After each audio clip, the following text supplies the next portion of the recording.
पर कोई ना कोई तो उस गुफा का रहस्य सुलझा सकता होगा। क्या कोई रास्ता नहीं है जिससे मैं अंदर जा सकूं? रास्ता है, लेकिन बहुत कठिन है। अगर तुम सच में उस गुफा में जाना चाहते हो तो तुम्हें 3 पहेलियों का सही जवाब देना होगा। अगर तुम सफल हुए तो गुफा का द्वार खुलेगा, लेकिन अगर असफल हुए तो तुम भी उन लोगों की तरह गायब हो जाओगे जो पहले आए थे।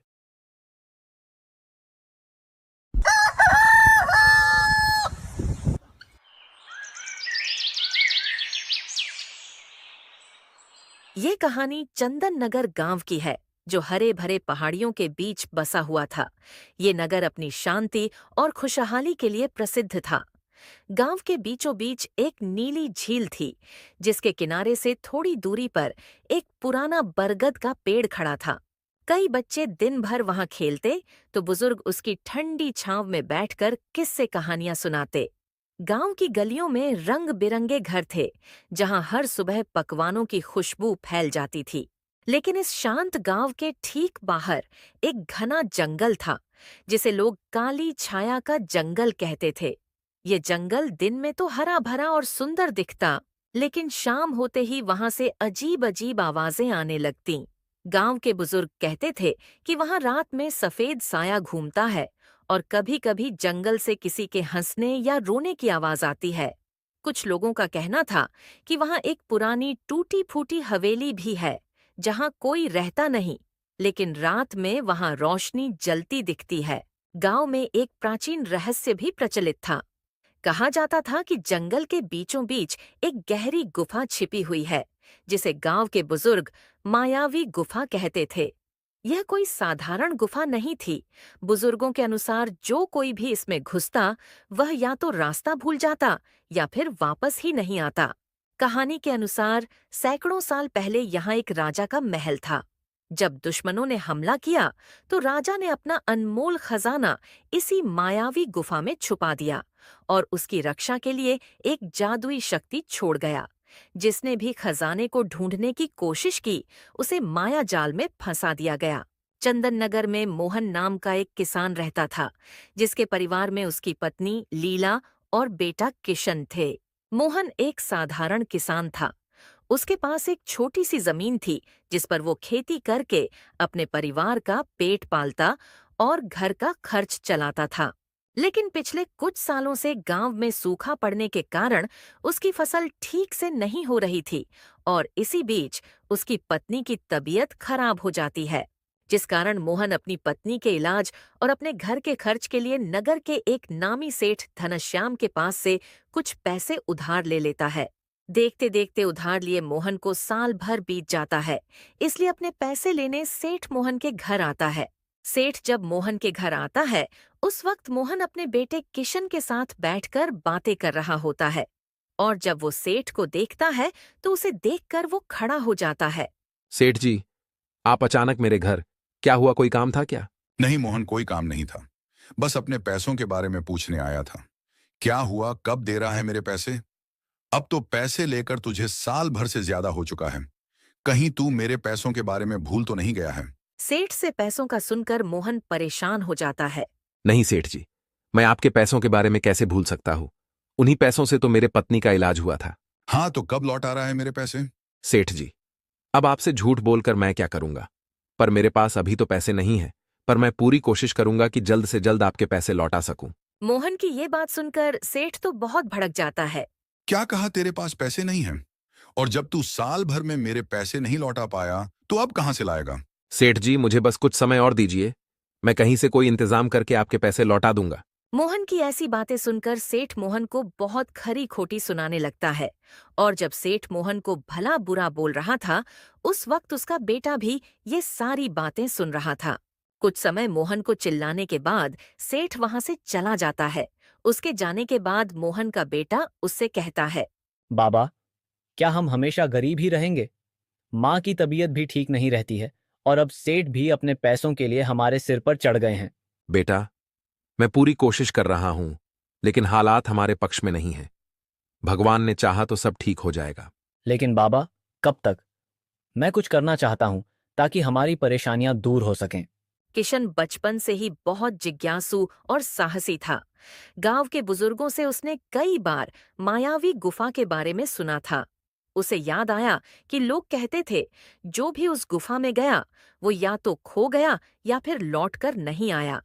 लेकिन अगर कोई उस रहस्यमयी गुफा का रहस्य सुलझा ले तो वहां छुपा खजाना उसे मिल सकता है। बाबा, मैं बचपन से गांव के पास जो जंगल है उसके बारे में बहुत कुछ सुनता आ रहा हूँ। कोई कहता है वहां नरभक्षी रहते हैं, कोई कहता है वहां भूतों का बसेरा है, तो कोई कहता है वहां कोई मायावी गुफा है जिसमें बहुत सारा खजाना है। तो क्यों ना पिताजी हम लोग वहां चलते हैं और उस खजाने को पा लेते हैं। फिर हम लोग भी सेठ की तरह अमीर बन जाएंगे और फिर आप सेठ से लिए कर्ज को भी चुका देना। किशन के मुंह से मायावी गुफा की बात सुनकर मोहन बहुत चौंक जाता है। बेटा, तुमने आज कह दिया है, लेकिन याद रखना, कभी भी जीवन में उस मायावी गुफा में जाने और उसके खजाने को ढूंढने की बात मत करना। तुम्हें अभी पता नहीं है, मैं जब छोटा था ना, तब से मेरे पिताजी मतलब तुम्हारे दादाजी भी मुझे उस मायावी गुफा में जाने से मना करते थे। वहां जाना मतलब अपनी मौत को निश्चित करना, समझे तुम? लेकिन पिताजी, जब सेठ जी आपको बेइज्जत करते हैं तो मुझे बिल्कुल भी अच्छा नहीं लगता है। मुझे लगता है कि मैं उस जंगल में जाऊं और वहां से खजाना लेकर आऊं और उस खजाने की मदद से सेठ जी को उनके कर्ज के पैसे लौटा दूं, ताकि वो आपको फिर से कभी बेइज्जत ना कर सके। बेटा, मैं तुम्हारे भावनाओं का सम्मान करता हूं, लेकिन बेटा, मेरे लिए तुम भी कोई खजाने से कम नहीं हो। अगर तुम मेरे पास हो तो मेरे पास सब कुछ है, और अगर तुम नहीं तो मेरे पास सब कुछ होने के बावजूद भी कुछ भी नहीं है। जब मुझे पता है कि उस गुफा में क्या है तो मैं तुम्हें कैसे मौत के मुंह में ढकल दूं। इसलिए खबरदार, जो तुमने आज के बाद उस गुफा में जाने की भी सोची। मोहन की बात सुनकर किशन को बहुत बुरा लगता है और वो समझ जाता है कि उसके पिता सही कह रहे हैं। इसलिए वो अपना विचार छोड़ देता है। देखते देखते कुछ समय और बीत जाता है और अभी भी मोहन के पास इतने पैसे नहीं हो पाते हैं जिससे वो सेठ धनश्याम का कर्ज चुका सके। इस बीच सेठ धनश्याम फिर से अपने कर्ज के पैसे लेने मोहन के घर पहुंच जाता है। मोहन, ओ मोहन, कहाँ छुप कर बैठा है मेरे पैसे खाकर? बाहर निकल और मेरे पैसे मुझे वापस कर, नहीं तो तेरे साथ अच्छा नहीं होगा मोहन। सेठ धनश्याम के इतने जोर से चिल्लाने के कारण लीला अपने घर से बाहर निकलकर आ जाती है और बाहर आकर उसने देखा कि सेठ धनश्याम बहुत गुस्से में था। क्या हुआ सेठ जी? आप यूं इस तरह गुस्से में क्यों हो? क्या हुआ है आपको? ये बात मुझसे नहीं, अपने पति से पूछो। उसने मुझसे तुम्हारी बीमारी का बहाना करके पैसे लिए थे और उसने मुझसे कहा था कि मैं साल भर में पैसे लौटा दूंगा। लेकिन अब साल बीते महीना होने वाला है, पर मेरे पैसों का कुछ भी अता पता नहीं है। सेठ जी, उन्होंने बहाना नहीं बनाया था। मेरी तबीयत सच में खराब हो गई थी और अभी हमारी स्थिति सही नहीं है। हमारी फसल भी खराब हो गई है, जिस वजह से वो आपका कर्जा नहीं चुका सके। मैं ये सब नहीं जानता, मुझे तो मेरे पैसे चाहिए। इसलिए उससे कहना जल्द से जल्द मेरे पैसे लौटा दे, नहीं तो तुम्हें अपना ये घर मेरे नाम करके छोड़कर जाना होगा। सेठ धनश्याम लीला को खरी खोटी सुनाकर वहां से चला जाता है।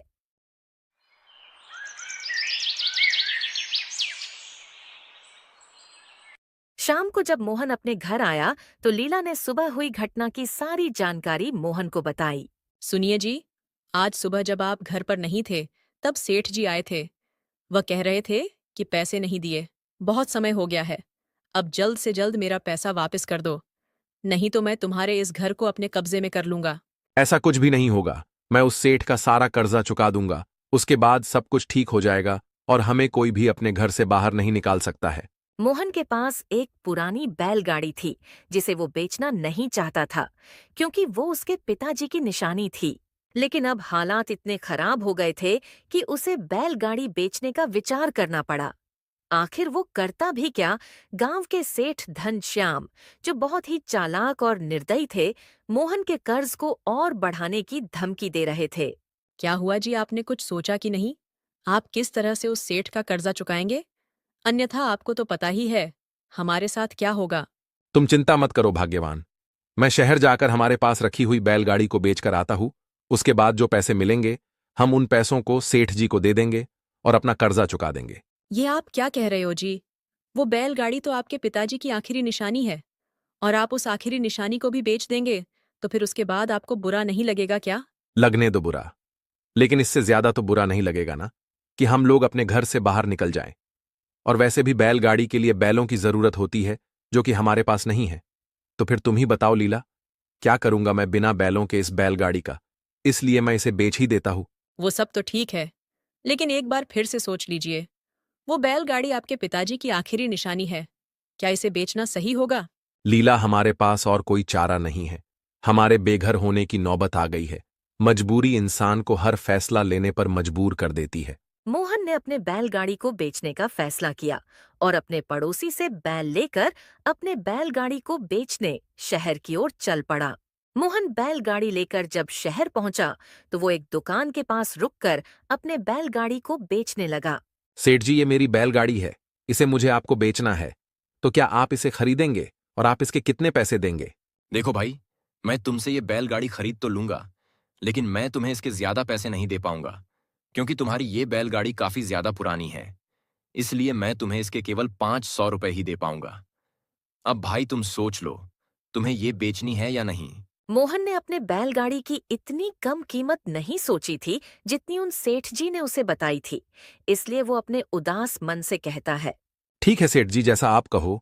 मैं आपको अपनी ये बैलगाड़ी 500 में ही दे दूंगा। मोहन ने अपनी बैलगाड़ी उस दुकानदार को केवल 500 में ही बेच दी। लेकिन जो पैसे उसे मिले वो पैसे उसके कर्ज चुकाने और घर चलाने के लिए बहुत कम थे। लेकिन उसे जितने पैसे मिले वो उन पैसों को लेकर वापस अपने गांव लौट आया।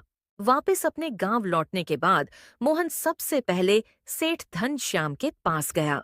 सेठ जी, ये रहे आपके 500 रुपए।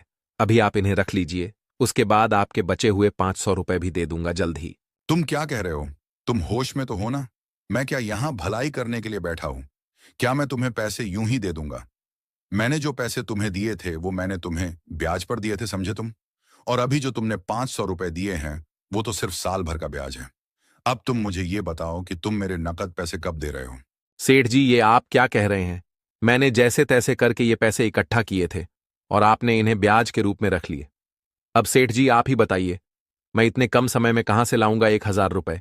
सेठ जी, आप मुझ पर थोड़ा तो रहम कीजिए। जब तुम लोग पैसे चुका नहीं सकते हो तो कर्ज लेते ही क्यों हो? जब कर्ज चाहिए था तब तो पैसे मांगने चले आते हो, और जब पैसे लौटाने की बारी आई तो बहाने बनाने लगे हो। कान खोलकर सुन लो, मोहन, मुझे मेरे पैसे जल्द ही लौटा देना, नहीं तो तुम्हारे लिए अच्छा नहीं होगा। तुम तो जानते ही हो ना कि राजा जी के साथ मेरा उठना बैठना है। सेठ घनश्याम से बेइज्जत होकर मोहन अपने घर की ओर चल पड़ा। जब मोहन अपने घर लौटा तब उसकी पत्नी लीला ने उससे कहा। क्या हुआ जी? क्या हमें बैलगाड़ी के अच्छे दाम मिले हैं? और क्या आप उस सेठ का कर्जा चुका आए? लीला की इतनी बात सुनकर मोहन की आंखों में आंसू आ गए और वो रोने लगा और उसने रोते रोते लीला से कहा। मैंने अपनी सबसे प्यारी चीज बेच दी और मुझे उसके बदले इतने भी पैसे नहीं मिले कि मैं उसे बेचने के बाद भी अपना कर्ज चुका सकूं। जब मैं सेठ जी के पास गया तो मैंने उन्हें 500 रुपए दिए, जो मुझे बैलगाड़ी बेचने के बाद मिले थे। लेकिन उस सेठ घनश्याम ने उन पैसों को भी रख लिया और मुझे बहुत बेइज्जत भी किया और मुझसे कहा कि जो तुमने मुझसे पैसे लिए थे, ये 500 रुपए उसके ब्याज है, और जल्दी से मेरे पैसे नहीं चुकाए तो अच्छा नहीं होगा। जब मोहन और लीला आपस में बातें कर रहे होते हैं तब बगल वाले कमरे में मौजूद किशन भी वह सारी बातें सुन रहा होता है। अपने पिता से ऐसी बातें सुनकर किशन बहुत दुखी हो जाता है। इसी तरह कुछ समय और बीत जाता है। फिर एक दिन जब मोहन और किशन खाना खाने के लिए बैठे हुए थे। अरे सुनती हो भाग्यवान, हम लोग खाने के लिए बैठ गए हैं। अब तुम जल्दी से हम लोगों के लिए खाना ला दो। मोहन की बात सुनकर लीला रसोई घर से बाहर निकल कर आई और उसने मोहन से कहा। सुनिए जी, घर में खाने के लिए कुछ भी नहीं है, जिस वजह से मैंने खाने के लिए कुछ भी नहीं बनाया। अगर आप घर के लिए राशन ला दोगे तो मैं कुछ बना दूंगी। खाने के लिए अभी केवल 2 ही रोटी बची है, और वो भी किशन के लिए रखी है, जब वो विद्यालय जाएगा उसके लिए। मैं क्या करूं भाग्यवान? मैं कई दिनों से काम की तलाश कर रहा हूं, किंतु मुझे कोई भी किसी भी प्रकार का काम ही नहीं दे रहा है, जिसकी वजह से मैं घर का राशन नहीं ला पा रहा हूं। लेकिन ठीक है भाग्यवान, मैं आज फिर से जाता हूं और लाता हूं घर के लिए कहीं से राशन। किशन अपने माता पिता की मजबूरी को देखकर बहुत दुखी होता है और वो फैसला करता है कि आज वो दोपहर के समय उस मायावी गुफा को ढूंढने जाएगा और वहां से खजाना ढूंढकर लाएगा। फिर दोपहर के समय किशन ऐसा ही करता है। वो बिना किसी को बताए गांव के बाहर वाले जंगल में पहुंच जाता है। कुछ देर तक चलते चलते वो बहुत थक जाता है। हे भगवान, मैं तो बहुत थक गया चलते चलते, और अब तो बहुत जोर की भूख भी लग गई है।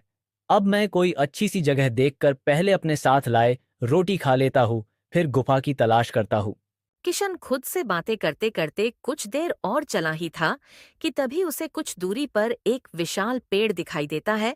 वो उस पेड़ के पास जाता है और उस पेड़ के नीचे जाकर बैठ जाता है, और खाने के लिए जैसे ही भोजन निकाल रहा होता है, तभी उसके सामने एक तेज रोशनी प्रकट होती है, और उसी रोशनी से एक डरावना सा दिखने वाला राक्षस उसके सामने आया। किशन ने जैसे ही उस डरावने राक्षस को देखा, उसकी सांसें थम गईं, उसका शरीर कांपने लगा, लेकिन उसने खुद को संभाला और धीरे धीरे पीछे हटने लगा। ठहरो बालक, तुम कौन हो और इस जंगल में क्या कर रहे हो? मैं किशन हूँ, चंदन नगर से आया हूँ। चंदन नगर से? बहुत दिनों बाद किसी को जंगल के इतने भीतर कदम रखे देखा है, लेकिन तुम यहाँ क्यों आए हो? किशन को समझ नहीं आ रहा था कि उसे सच बोलना चाहिए या नहीं, लेकिन उसने हिम्मत जुटाई और कहा, मैं मायावी गुफा की खोज में आया हूँ। सुना है वहाँ खजाना छिपा है, जिससे मैं अपने परिवार की गरीबी दूर कर सकता हूँ। किशन की बात सुनकर राक्षस जोर जोर से हंसने लगा। खजाना? बालक, तुम नहीं जानते कि जिस खजाने की तुम बात कर रहे हो वो साधारण खजाना नहीं, बल्कि एक श्रापित खजाना है। जो कोई भी उसे लेने आया है वो सदैव के लिए यहीं इसे जंगल का होके रह गया है। लेकिन ऐसा क्यों? बुजुर्ग कहते हैं कि वह खजाना राजा का था। सच कहा, वह खजाना राजा का था, लेकिन राजा ने उसे बचाने के लिए एक तांत्रिक की मदद से श्रापित कर दिया था। उस तांत्रिक ने खजाने की रक्षा के लिए मुझे यहां छोड़ दिया। मैं ऐसे ही किसी को भी अंदर जाने नहीं दे सकता। किशन सोच में पड़ गया, लेकिन उसकी आंखों में अभी भी उम्मीद की किरण थी। पर कोई न कोई तो उस गुफा का रहस्य सुलझा सकता होगा। क्या कोई रास्ता नहीं है जिससे मैं अंदर जा सकूं? रास्ता है, लेकिन बहुत कठिन है। अगर तुम सच में उस गुफा में जाना चाहते हो तो तुम्हें 3 पहेलियों का सही जवाब देना होगा। अगर तुम सफल हुए तो गुफा का द्वार खुलेगा, लेकिन अगर असफल हुए तो तुम भी उन लोगों की तरह गायब हो जाओगे जो पहले आए थे। किशन को थोड़ा डर लगा, लेकिन उसने अपने पिता की बेइज्जती और माँ की तकलीफ को याद किया।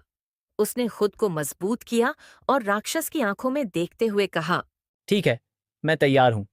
पूछो अपनी पहेलियां, मैं सही उत्तर दूंगा। राक्षस ने एक गहरी और गूंजती हुई आवाज में किशन से पहली पहेली पूछी। सुनो बालक, पहली पहेली यह है, बिना पंख के उड़ता हूं, बिना मुंह के बोलता हूं, जिसके पास जाता हूं उसे ठंडा कर देता हूं। बताओ, मैं कौन हूं? किशन ने कुछ देर सोचा और फिर उसका दिमाग तेजी से चलने लगा। उसने चारों ओर देखा और अचानक हवा के झोंकों को महसूस किया। फिर वह मुस्कुराया और बोला, पहली पहेली का उत्तर है हवा। राक्षस जोर से हंसा और बोला, शाबाश, ये सही उत्तर है, लेकिन अभी 2 और पहेलियां बाकी हैं। सुनो अगली पहेली। मैं जितना लेता हूं उतना ही बढ़ता हूं, पर जो मुझे रोक ले उसकी दुनिया उजली हो जाती है। बताओ, मैं कौन हूं? किशन इस बार तुरंत उत्तर नहीं दे पाया। उसने सोचते हुए अपने पिता के संघर्ष को याद किया। गरीबी, दुख और कठिनाइयां उसके मन में घूमने लगीं। तभी उसे एहसास हुआ कि यह पहेली किस चीज के बारे में थी। इसका उत्तर है अंधकार। राक्षस की आंखें चमकीं और वह जोर से चिल्लाया, बहुत अच्छे बालक, अब आखिरी पहेली का उत्तर दो और फिर देखो कि गुफा का रहस्य कैसे खुलता है। अब आखिरी पहेली ध्यान से सुनो। मेरा कोई आकार नहीं, फिर भी मुझे देखा जा सकता है। मैं जीवन का आईना हूं, पर फिर भी मैं कभी नहीं झूठ बोलता। बताओ, मैं कौन हूं? इस बार किशन थोड़ा घबरा गया। उसे कुछ समझ नहीं आ रहा था। उसने चारों ओर देखा, पेड़ों की ओर देखा, फिर अपनी ही परछाई पर नजर पड़ी। तभी उसे जवाब समझ आ गया। तीसरी पहेली का उत्तर है प्रतिबिंब। राक्षस एक पल के लिए शांत हो गया, फिर जोर से अट्टहास करने लगा। क्या बात है, तुमने तीनों पहेलियों का सही उत्तर दिया बालक। यह पहली बार है जब किसी ने यह कर दिखाया है। अब मैं तुम्हें मायावी गुफा का रास्ता बताऊंगा, लेकिन याद रखना, खजाना देखकर लालच में मत पड़ जाना, वरना इसका अंजाम बुरा भी हो सकता है। याद है ना, ये एक श्रापित खजाना है। किशन ने सिर हिलाया और आत्मविश्वास से बोला, जी, मैं किसी लालच में नहीं आया हूँ। मुझे बस मेरे माता पिता की मदद करनी है। अगर ऐसी बात है तो जब तुम अंदर जाओगे तो तुम्हें वहां एक पतीला दिखेगा जो सबसे अलग रखा होगा। तुम उसे अपने साथ ले जाना, वो तुम्हारी बहुत मदद करेगा। पतीला? पतीला किस प्रकार मेरी मदद करेगा? वो कोई मामूली पतीला नहीं है, वो जादुई पतीला है। उसमें तुम जो भी चीज डालोगे वो कई गुना हो जाएगी। इसकी मदद से तुम अपने माता पिता की बहुत मदद कर सकते हो। राक्षस की बात सुनकर किशन को ये सही लगा, इसलिए उसने उसे फौरन से हाँ कर दिया। किशन के हाँ करते ही राक्षस ने अपने हाथ उठाए और जमीन पर एक मंत्र फूंका।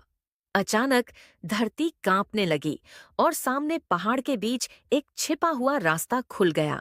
किशन को रास्ता दिखाने के बाद राक्षस भी वहां से गायब हो गया।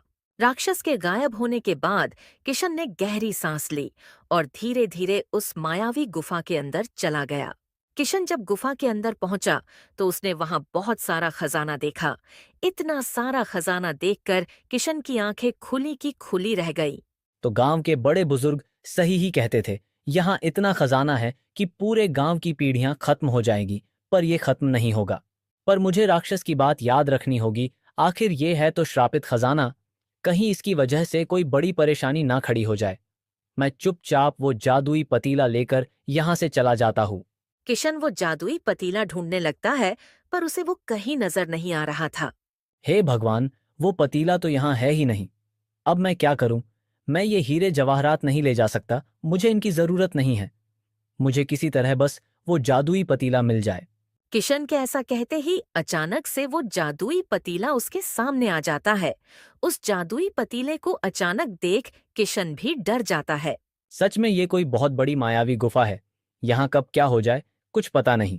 मैं फटाफट से पतीला लेकर अपने घर चलता हूँ।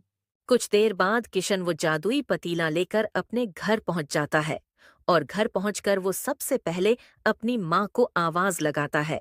माँ देखो मैं क्या लाया हूँ, जल्दी से यहाँ आओ। किशन की आवाज सुनकर लीला बगल वाले कमरे से वहां आ जाती है। ये किसका पतीला उठा लाए किशन बेटा? माँ किसी से कहना मत, ये कोई मामूली पतीला नहीं है, ये एक जादुई पतीला है। मैं इसे उस मायावी गुफा से लेकर आया हूँ। मायावी गुफा की बात सुनकर लीला तो बहुत डर जाती है। क्या कहा मायावी गुफा? तुम वहां क्यों गए थे? तुम्हें पता है ना, वो बहुत खतरनाक जगह है। अगर तुमको कुछ हो जाता तो?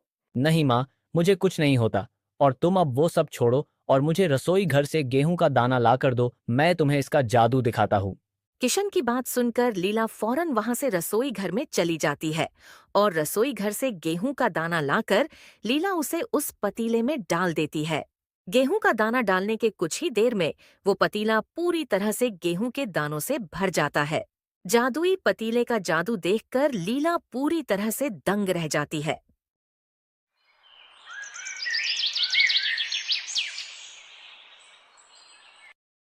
शाम को जब मोहन घर आया तो लीला ने तुरंत उसे जादुई पतीले की सारी बात बता दी। फिर क्या था, मोहन ने उस जादुई पतीले की मदद से कुछ पैसे जमा किए और ले जाकर सेठ घनश्याम को दे दिए।